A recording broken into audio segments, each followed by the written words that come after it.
आप सभी को हृदय से स्वागत है। इस वीडियो में हम लोग अयादि संधि के बारे में जानेंगे। यह स्वर संधि पर अंतिम वीडियो होगी। अगर आप इस वीडियो को देखते हैं, सुनते हैं तो निश्चित रूप को आपको लाभ मिलेगा और एण से संबंधित जहाँ भी कहीं कोई कठिनाई होगी वो भी दूर होगा बड़े आसानी के साथ। आइए जरा देखते हैं क्या है अयादि संधि। अयादि संधि की परिभाषा क्या है? एकदम सरल शब्दों में, यदि बोर्ड पर देखने का प्रयास करें, ए ऐ ओ के बाद कोई भिन्न स्वर रहे। भिन्न का मतलब ये दोनों नहीं होना चाहिए, ये दोनों नहीं होना चाहिए, भिन्न यानी प्रथम शब्द के अंत में ए ऐ में से कोई एक रहे, दूसरा प्रथम शब्द के अंत में ओ औ में से कोई एक रहे, अब बाकी कोई भिन्न रहे। समझाने के लिए यहां पर हम अ लिखते हैं तो क्रमशः यह आए, यहां आय, यहां औ, यहां आव हो जाता है। तो प्रथम शब्द के अंत में ए रहेगा और यहां पर कोई भिन्न रहे न रहे, और रहे छोटी बड़ी कुछ भी रहे तो ऐ, ऐसे ही ऐ रहे प्रथम शब्द के अंत में, यहां अ आ छोटी बड़ी कुछ रहता आय। इसी प्रकार से प्रथम शब्द के अंत में ओ रहे और यहां पर आपका अ आ ई कुछ भी रहे तो औ, प्रथम शब्द के अंत में औ रहे और यहां पर अ आ छोटी बड़ी कुछ तो आ हो जाता है। कैसे? उदाहरण देखिए पहले का,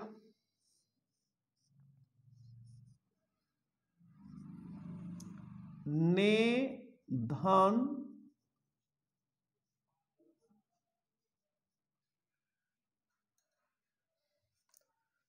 धन ऐ बराबर नयन।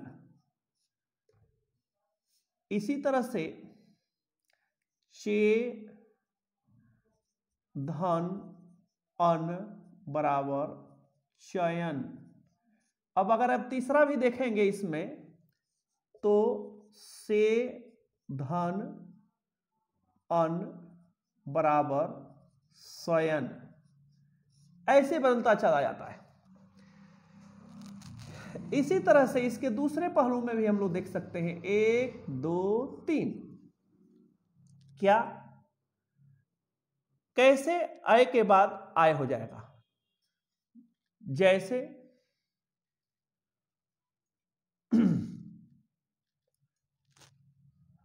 नए धन अक बराबर नायक,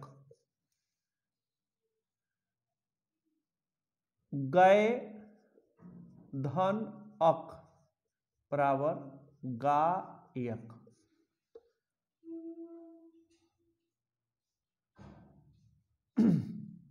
गायक, नए धन अक बराबर नायक, गए धन अक बराबर गायक। अगला देखिए,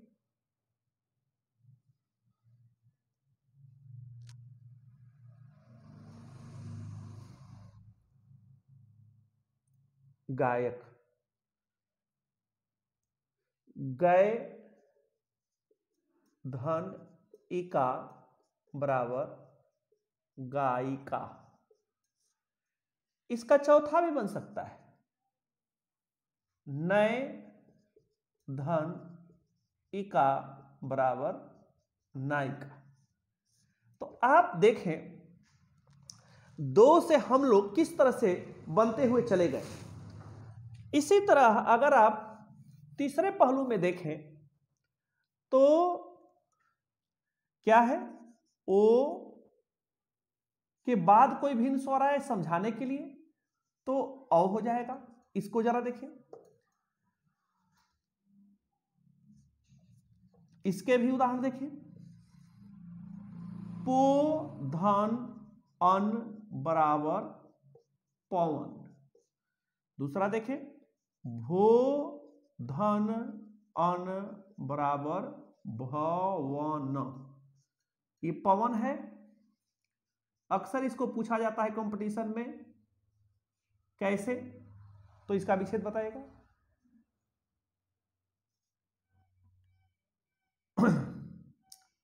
पो धन इत्र, ये छोटी है, पो धन इत्र बराबर पवित्र। इसी तरह से जो चौथा पहलू है कि औ के बाद कोई भिन्न स्वर आए तो यह आव हो जाता है। कैसे? जरा इसको भी देखिए, इसका भी 1 2 3 सेक्शन में आप कैसे होते हैं। ये ओ के बाद कोई भिन्न स्वर आएगा तो आव कैसे हो जाएगा, जरा इसके बारे में देखिए।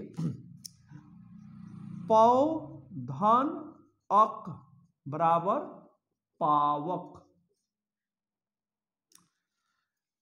अगला देखिए, भौ धन उक बराबर भाउक।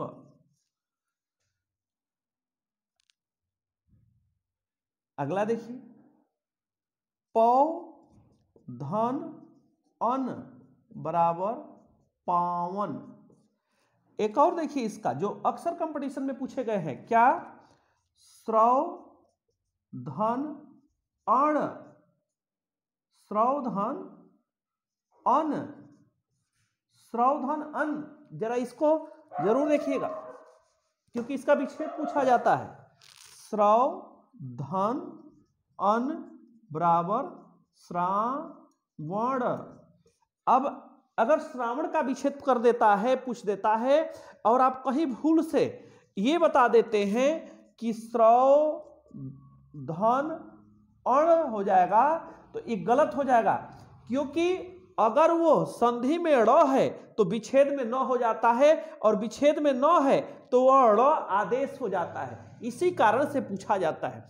अब जरा देखिए किस तरह से हम लोगों ने अयादि संधि को समझा। यदि अ आ के बाद, यदि ए अय के बाद कोई भिन्न स्वर हो तो अय और आय। अब आप देखिए, ने धन अन, से धन अन, चे धन अन भिन्न होते जा रहे हैं। नयन, शयन, चयन ये बनता जा रहा है।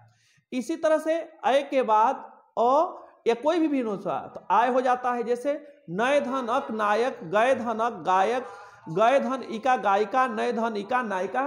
कितने स्पष्ट रूप से इसमें दिखाई दे रहे हैं। इसी प्रकार से यदि ओ के बाद कोई भिन्न स्वर है तो औ, पो धन अन पवन, भो धन अन भवन, पो धन इत्र पवित्र। इसी तरह से औ के बाद कोई भिन्न स्वर तो आव कैसे?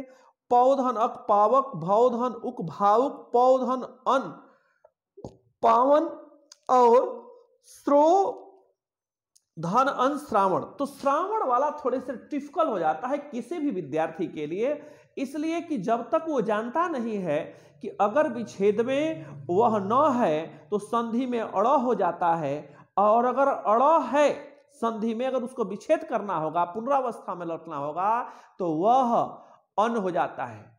तो ये न के जगह पर ड़ कैसे? ड़ संधि में अड़ा हुआ ड़, और नल न जो है वह विच्छेद में होगा।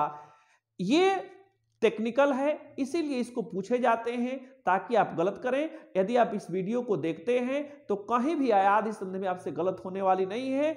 यदि आपको वीडियो अच्छा लगता है तो अधिक से अधिक लाइक करें, सब्सक्राइब करें, लोगों के बीच शेयर करें। बहुत बहुत धन्यवाद।